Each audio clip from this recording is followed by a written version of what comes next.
నేను ఎలా అయిపోయినా పర్లేదు, నా వెనకాల ఇద్దరు ఉన్నారు, వాళ్ళకి నేను రెస్పాన్సిబుల్. రేపొద్దున చెల్లికి పెళ్లి చేయాలి, 10 మందికి నేను సమాధానం చెప్పే పొజిషన్లో ఉండాలి. నేను ఇంకా ఈ అవకాశాల కోసం తిరుగుతూ లైఫ్ని లీడ్ చేయకుండా రెస్పాన్సిబిలిటీ లేకుండా ఉంటే వాళ్ళు ఏమైపోతారు? అవును, మనకు వచ్చి ఎవరు సాయం చేయరు, వాస్తవం. ఎవరు మాట్లాడటం మన వెనకాల నిలబడి.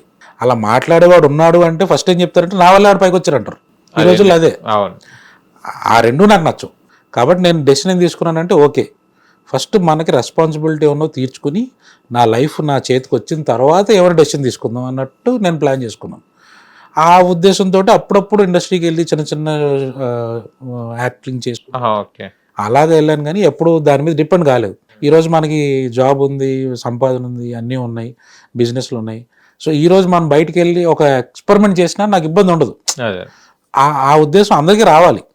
కొంతమంది అనుకుంటారు ఇదే లైఫ్, ఇక్కడే చేసేయాలి, ఇదే అయిపోవాలి, ఇక్కడే అయిపోవాలి. ఓకే, మనం ఒక చోట సెట్ కావట్లేదు అంటే అది మన ప్లేస్ కాదు. అలాంటి టాలెంట్ లేదనుకోకూడదు, అవును, మనం ఇంకో చోట సెట్ అవుతాం. ఆ టాలెంట్ ఎత్తుక్కోవాలి, ఆ ప్లేస్కి వెళ్ళాలి మనం, అప్పుడే సక్సెస్ వస్తుంది.